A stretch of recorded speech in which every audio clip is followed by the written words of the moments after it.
A produção do anime de Black Clover foi um caos, né? Já não é nenhum mistério pra ninguém, já não é ali um segredo ou coisa do tipo, de saber que a produção realmente da animação foi um caos. A Pierrot largou na mão ali, né? A gente sabe disso, que foi exatamente isso que aconteceu. E basicamente o anime só não degringolou por causa de um cara, Tatsuya Yoshihara. Esse cara, esse diretor de animação que pegou o Black Clover e abraçou como se fosse não, né? É a obra da sua vida. Ele pegou essa história e abraçou tanto, mas tanto, mas tanto, que virou a história da sua vida. E o trabalho duro de Tatsuya e a montagem do time pelo Twitter rendeu para nós a espada do Rei Mago. Durante toda a produção do anime de Black Clover, o próprio Tatsuya teve bastante dificuldades na produção ali da animação. E até mesmo ali na Saga das Bruxas, que é onde eu começo a acompanhar o mangá, o Tatsuya ainda não tinha uma equipe formada. Ele não tinha uma equipe formada e ele estava buscando freelancers no Twitter para compor o seu time de animação. Então, tinha momentos que o próprio Tatsuya, ele criava os storyboards, criava ali a animação, fazia ali os acabamentos finais e ainda revisava o que os animadores que ele conseguia achar por aí, que não era uma tarefa fácil, ainda tinha por si só. Então, cara, tudo que a gente consegue ver, né, sobre esse filme, sobre essa produção, é basicamente uma mensagem para nós de superação. O filme é basicamente sobre superação, sobre perspectivas e sobre como fazer o mundo um lugar melhor, né? A produção, como ela não foi perdida, como uma animação de Black Clover, que poderia ser deixada de lado, que poderia ser descartada, que as pessoas poderiam simplesmente prosseguir para outras histórias e outras obras, acabou conduzindo a gente até esse episódio, até esse filme maravilhoso chamado de A Espada do Rei Mago. E tudo começa pelo começo, né? A gente tem ali a batalha de Julius versus Conrad de uma forma sensacional, né? A gente tem toda aquela construção acontecendo, né? O próprio Conrad meio que se rebelando contra o reino de Clover e a gente vai saber sobre os seus motivos, as suas motivações lá pro final do filme, mas uma coisa é certa, essa batalha se tornou épica e a gente já começa a ver, né? A chuva de referência que a história teria. E assim, o próprio Yami, juntamente com o Nozel e também Fuego Leon e a Teresa, ali a freira, acabou ajudando no combate contra o Conrad para que o Julius pudesse selar ele, né? Não dá para entender direito basicamente o que o Julius fez, mas pelo que dá a entender, o Julius mandou ele para outro momento, para outro tempo, né? Para outro momento no tempo, e o Conrad ficou selado por todo esse tempo. O Conrad ficou selado durante todo esse tempo para que a história pudesse prosseguir. E assim que o Patri acaba matando o Julius, ele volta como Julinho, o próprio Conrad acaba retornando ali do seu selamento. Nós então temos também a espada Eusdócia, ou a espada Eusdóquia, que tem ali a capacidade de armazenar a mana dos antigos reis magos, né? Tem ali a capacidade de armazenar as manas dos antigos reis magos e faz com que eles consigam retornar através das magias, de uma combinação de poderes que o Conrad pode ter, né? Então, como a espada tem ali a mana dos antigos reis magos e através dessa magia que o Conrad tem, ele consegue incorporar essa ressurreição, a alma ali desses reis magos que tiveram essa apresentação no filme. Tanto ali o Edward, o Jester e a Príncipe, juntamente com o Conrad, se juntam ali para lutar contra os capitães. E assim No meio de um combate que a gente tanto tava esperando, e eu já tinha acertado aqui, né? Eu comentei com vocês que poderia rolar Asta versus Yuno. Tem até mesmo ali uma brincadeira, né? Bem no começo, mas a luta entre os dois, ela é parada, né? Bem ali pela invasão do Conrad e também dos Reis Magos. E aí começa a batalha entre os capitães, começa uma luta cruel pra matar o Julius, né? Pra acabar ali com o Julius realmente. E aí os capitães começam a lutar para defender o Julius, enquanto os touros negros têm que sair dali para atrás de um equipamento para conseguir selar o Conrad novamente. E é muito legal, cara, porque conforme a história vai andando, vai desenvolvendo pra nós as habilidades e os poderes ali dos personagens, né? E os poderes deles ali são inacreditáveis, né? O Conrad tem uma das magias mais legais de Black Clover, né? Que é a magia da criação de chaves. E com essa capacidade, ele consegue pegar ali as magias, os feitiços, basicamente, dos seus adversários, dos seus aliados, usar como chaves e fazer com que portas sejam abertas para que ele despeje a magia, o feitiço contra os seus inimigos. Cara, é muito apelão, velho, é muito apelão. Tem uma cena que ele faz ali uma porrada de porta e vai saindo magia disso daí sem parar, vai saindo magia uma atrás da outra. E a gente consegue ver o poder apelão dele, cara. Quando ele pega a chave, vai no grimório ali do seu adversário e tranca. Ele consegue até mesmo trancar o grimório do seu adversário. E ele faz isso com a Noelle, né? Ela acaba tendo o seu grimório trancado e ela não pode mais usar nenhum feitiço. Ela pode até mesmo manipular o atributo, né? Acaba manipulando o atributo, mas ela não consegue mais usar nenhum feitiço pra lutar ou coisa do tipo, o que leva a gente pra batalha, né? Asta, Noelle e Enfihal versus Conrad, na qual a Noelle acaba perdendo os poderes e tendo eles ali selados. É aí que nós temos o grande discurso do Asta, né? Esse discurso do Asta é realmente animal, né? Ele, pela primeira vez, como uma representação do Rei Mago. O Asta nunca foi colocado assim, né? Como um Rei Mago. Ele já foi colocado numa figura realmente ali como um vice-capitão. Depois ele foi colocado como uma figura ali de capitão. E agora no filme foi a primeira vez que nós conseguimos enxergar o Asta liderando uma grande quantidade de magos de outros esquadrões. Isso foi sensacional. Ver o Asta reagindo dessa forma, agindo ali como um rei mago, como o futuro rei mago que ele vai ser, foi algo formidável. Foi um presentaço que o filme acabou proporcionando para nós. E isso foi algo realmente incrível. Nós também temos toda a cena ali da base dos touros negros, né? A forma que o Henry, ele acaba puxando a mana de todo mundo e ele vai ficando feliz. E é muito engraçado porque ele vai falando lento e aí ele vai agradecendo a todos.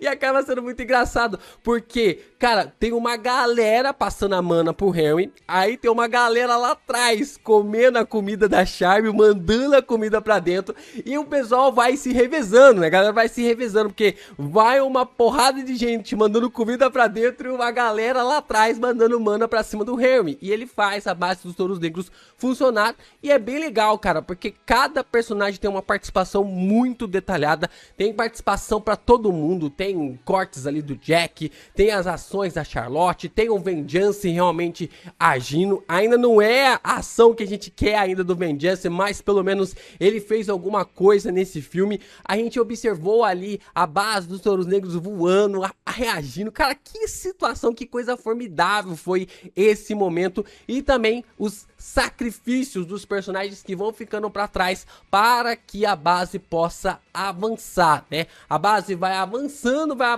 até que acabe encontrando ali o Jester, né? Então o confronto fica ali da base versus o Jester para conseguir quebrar, né? Para conseguir romper a barreira, e assim apenas o Yuno e o Asta acabam ultrapassando a barreira. O Yuno vai ali enfrentar o Jester, na verdade vai recuperar tanto ali o Capitão Yami e também os próprios Nozel e Fuegoleon, que foram realmente reagrupados, né? Foram sequestrados para fazer com que a base deles tivesse alguma energia mágica ou coisa do tipo, bem parecido com o que rola ali no começo da saga em Spade. Na verdade, depois do time skip, né, com a Tríade Negra, quando a gente observa aquelas bases funcionando através das manas e das magias ali dos próprios plebeus e camponeses, né? E a gente observa essa situação, a mesma coisa acontecendo com os capitães, né? E aí o Yuno vai até lá para enfrentar tanto o Jester e também para salvar o Yami e também ali o Nozel e o Fuegoleon. Tem uma cena do Yami que é muito legal, cara, que o Yami fala: você veio me salvar, mas você não sabe como salvar uma princesa em apuro? Cara, muito boa referência, cara, porque o Yami toda hora precisa ser salvo, cara. E aí no filme eles colocam ali uma piada, uma brincadeira de que, você não sabe como salvar uma princesa em apuros? Eu ainda sou virgem, né? Eu ainda sou de virgem. Ele faz o trocadilho, porque o Yami é de setembro, né? Então eles fazem ainda um trocadilho ali com o capitão. E ele falando ali pro Yuno, né? Você precisa ser mais delicado. Quando você vai salvar alguém, você precisa ser mais delicado. Cara, essa cena é muito boa. O Yami também zoando o Nozel, né? Falando, eu lembro de quando a gente foi lutar com o Conrad, você se cagando nas calças. Cara, é muito bom essas piadas, as cenas realmente acontecendo ali. E a galera interagindo. E tipo assim, ninguém pega mal com o Yami, sabe? Todo mundo entende as brincadeiras dele. E o pessoal também zoa o Yami ao mesmo tempo. Então, cara, o filme funciona muito bem nisso. Agora, voltando pra batalha realmente do Yuno e o Jester e os demais. Caraca, porque a gente tem 3 capitães e o Yuno lutando contra o Jester. E mesmo assim, os caras não conseguem derrotar o Jester. Isso que é surreal, sabe? Tipo assim, o poder do Jester é avassalador, ele é apelão demais. E ele só não consegue derrotar os 4 porque acontece algo que a gente vai falar disso daqui a pouco, né? Acaba ali acontecendo algo que só se não fosse isso eu tinha as minhas preocupações realmente sobre o futuro desses 4 personagens. Nós também temos os Touros Negros e a Noelle versus o Edward, porque agora sim, agora é o momento que o Asta acaba tocando ali a sua espada no Grimório do Conrad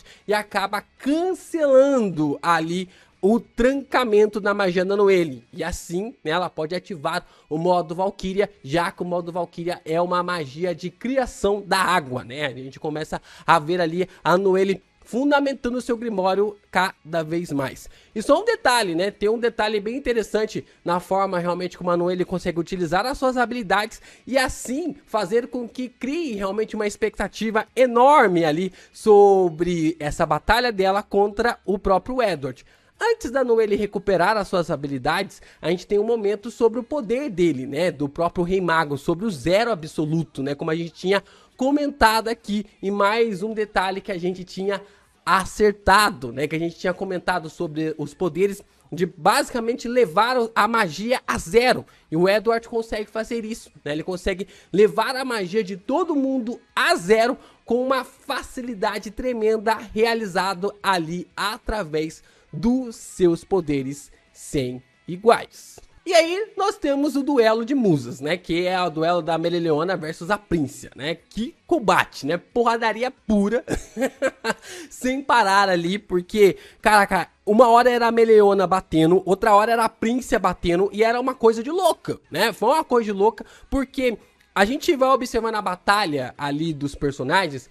E começa lá com o Jester, né? O Jester fala, olha, se vocês vivessem na minha época, talvez as coisas seriam diferentes. Talvez eu chamaria vocês para serem meus conselheiros. Aí a Príncia fala para Mereoleona, se você vivesse na minha época, você normalmente sentiria, ou provavelmente eu conseguiria realmente ter alguém para lutar ao meu lado. E isso é muito legal, cara. E tipo assim, dá pra perceber que eles fizeram coisas naquela época, naquele momento, naquela situação, para que a paz fosse mantida. Só que o que eles fizeram foi algo cruel demais. E aí até mesmo eles falam, se eu tivesse alguém ali do meu lado, as coisas seriam mais leves, né? Eu poderia até mesmo ser mais contido. E eles falam ali de um jeito na qual eles são cruéis. Eles são cruéis porque as motivações deles naquela época, naquele naquele momento, naquela situação, tanto em paz quanto também em guerra, levaram eles a tomarem atitudes extremas. Não para justificar qualquer coisa de atitude que eles tomaram,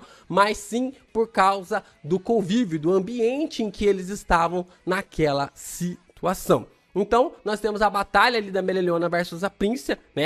Cara, é uma luta realmente macabra, da Mereoleona mostrando realmente seu poder de fogo surreal.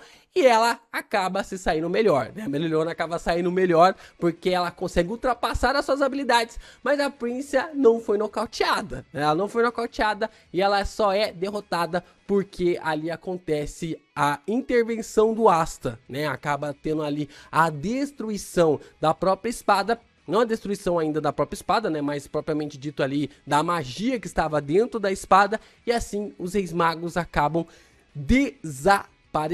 Eles acabam desaparecendo de uma forma surreal, como a gente pôde observar ali nesse combate, né, da Mereoleona com a Príncia e também do Edward desaparecendo ali do confronto contra os Touros Negros e do Jester aí com Yami, Nozel, Yuno e Fuegoleon.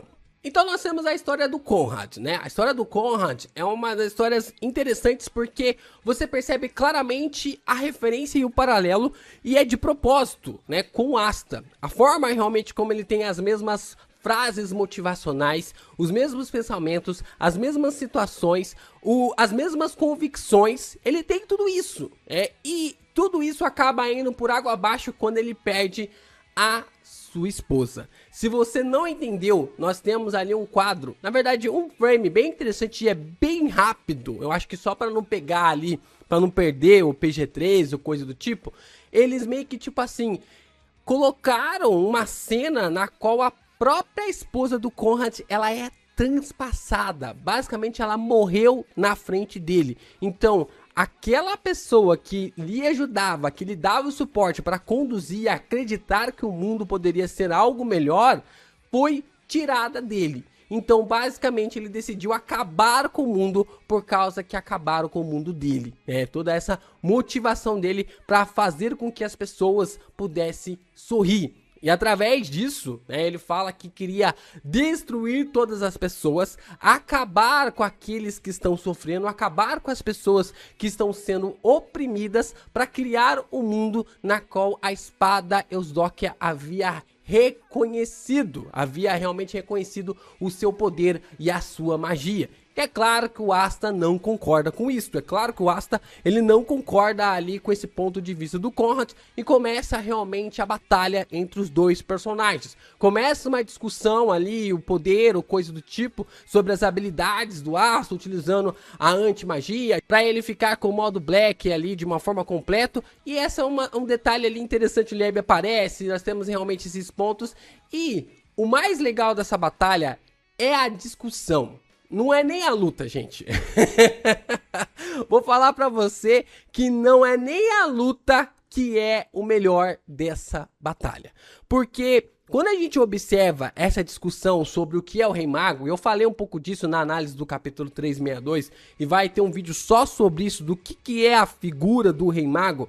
O Asta, ele começa a falar ali com o próprio Conrad sobre o mundo na qual ele acredita, né? O mundo na qual ele visualiza, sobre as pessoas se ajudando, sobre um mundo melhor, né? Que o mundo melhor está nas diferenças e não nas igualdades. Essa é uma ponta ali bem interessante na qual pode ser somada numa forma bem legal de se acompanhar e observar a jornada. E é claro, né, nós tivemos uma das lutas mais surreais do mundo dos animes. A gente teve ali porradaria completa, foi 1h20, o filme tem 1h50, foi 1h20 quase só de porradaria no filme todo tal. E eu acho que dá pra chutar até 1h30, 1h35 de porradaria, mas... cara, você nem sente, é muito frenético, é muito rápido, e o Asta lutando contra o Conrad mostra exatamente a forma como essa porradaria generalizada vai evoluindo pro ponto da discussão. E a gente vai observando a discussão rolando como plano de fundo, mas a porrada acontecendo, o Asta usando a anti-magia, o Asta se recuperando, o Conrad utilizando as portas atrás de portas, a animação realmente frenética, você ali, a trilha sonora tocando no fundo, Osh original, Osh cantada no fundo, cara, surreal que os caras conseguiram entregar neste filme. Surreal! Surreal. E aí no final, todo mundo se junta ali pra passar a magia pro Asta. Temos aquele momento, né? Porque o modo Black ainda proporciona isso. O Asta perde o modo Black completo. Volta a ter ali o modo Black meio que tipo parcial, né? Pelo menos por uma parte. E aí o Lucius, ó. E aí o Julinhos acaba dando ali. É o Lucius, né? Mas ali o Julinhos acaba dando Eusdóquia pro próprio Asta. O Asta vê ali que o verdadeiro poder da Eusdóquia não era armazenar apenas a magia ali dos reis magos antigos, mas também de poder utilizar a magia de todas as pessoas, né, de todos os seus aliados. E aí vem tudo quanto é gente, né, vem magia do Yami, vem magia ali do próprio Nact, vem magia da Noelle, vem magia de todo mundo ali pra ajudar o Asta neste exato momento. E aí, cara, eles vão pro espaço. Já não bastasse o filme estar sendo épico, os caras vão pro espaço. Tipo, a batalha acontecendo e o Asta vai e dá o golpe final no Conrad. Tem aquele momento realmente dele se juntando, pelo que dá a entender, né? Quase é um fantasma da força de Star Wars, mas é um fantasma ali da mana, né? Fantasma ali da mana. Vocês acompanham aqui o canal do Geek Brasil, sabe do que eu estou dizendo, qual é a referência que eu estou fazendo aqui. Mas é um ponto interessante de se observar o Asta realmente levando ali a Eusdóquia e a Eusdóquia se quebrando. Mais um ponto, como eu tinha falado para vocês e comentado como realmente deveria acontecer, né? Então a gente acertou muitas coisas do plot, né, deste filme, né? Eu não tinha lido o roteiro nem nada, eu prometo pra vocês aqui que eu só li o capítulo 1 e o capítulo 2, mas depois eu não li mais nada, e a gente acertou muita coisa que a gente já vinha conversando e teorizando, na batalha do Asta contra o Yuno, ali, nem dá nem pra chamar de batalha, né? Tem ali a cena pós-crédito, né, da batalha do Asta e do Yuno, mas isso é algo interessante e esse contexto realmente marcante sobre a jornada, né, desses personagens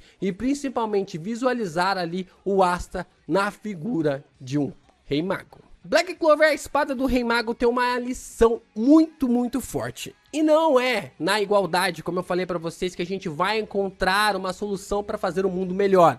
Mas sim nas nossas diferenças. A nossa diferença é o que eu sou de diferente que complementa o que você tem de diferente, né? Lados iguais não se complementam, né? Lados diferentes que se encaixam. Os nobres, os da realeza de Black Clover merecem toda a escrutidão do mundo, né? A maioria deles, né? Mas até mesmo no meio desses caras, existem pessoas decentes como Noelle, Mimosa, Fuegoleon e Mereoleona. Então, todos esses personagens tiveram ali esse ressurgimento. O Nozel até mesmo tem uma redenção depois sobre as opiniões ou coisa do tipo. Mas esses quatro mostram que não estavam nem aí pro tipo de situação ou coisa do tipo, se a pessoa era da realeza, da nobreza ou se era plebeu. Esses quatro se importam desde sempre. Pessoas como essas que desde o começo da história estiveram apenas preocupados com a força que o oprimido deve exercer. A Mereoleona não estava nem aí se o cara era plebeu, nobre ou da realeza. Ela só estava interessada na força do cara, né? O Fuegoleon, a mesma coisa. Quando ele aponta para o Asta e bate no ombro dele falando, se você for forte, você pode fazer qualquer coisa. Eu senti que as motivações ali dos Reis Magos ficaram um pouquinho de lado, né? Como eu disse, por causa da animação CPG-13, provavelmente eles tiveram que segurar um pouquinho, mas se você assistir uma segunda ou uma terceira vez, você pega todos esses objetivos, né? E se você também acompanhar a novel, se você souber japonês ali e se quiser acompanhar a novel, você vai ter mais detalhes sobre o passado ali do Conrad e coisa do tipo, o que levou realmente a história a ser produzido dessa forma. E o fanservice, né? O fanservice é para selar essa carta de amor dos animadores para os fãs, que aos trancos e barranco não largaram esse anime por nada. Cara, teve muito fanservice. Principalmente nas transições ali de golpes, né? Tem um golpe aí, que eu vou até mesmo fazer uma teoria sobre esse golpe, porque rola um olho estranho ali, então mais pra frente, depois eu vou olhar frame por frame, ponto por ponto, pra achar algumas coisas, mas, cara, a gente teve muita coisa legal de fanservice, né? Teve estrelas do Yuno por aí, vocês viram, né? A própria Noelle, ela fala, durante o filme mesmo ela fala: olha, eu não posso usar as magias do meu Grimório, mas eu posso usar o meu elemento, eu posso usar o meu atributo. Então, pelo Yuno ali a gente viu alguns atributos de estrelas, né? Algumas estrelas perdidas, soltas por aí durante o filme. Nós também tivemos ali algumas complementações, como o modo Black completo ali do Asta, com o Lieb passando as habilidades, o Nacht aparecendo, foi simplesmente incrível. Então, cara, esses fanservices que a gente teve, né? O Julius aparecendo por detrás ali do Conrad, falando: você não terá mais futuro. Caraca! É muito legal isso, cara. A cena do olhinho do Julius, cara, velho, se você ler o mangá, você sabe de tudo que está acontecendo.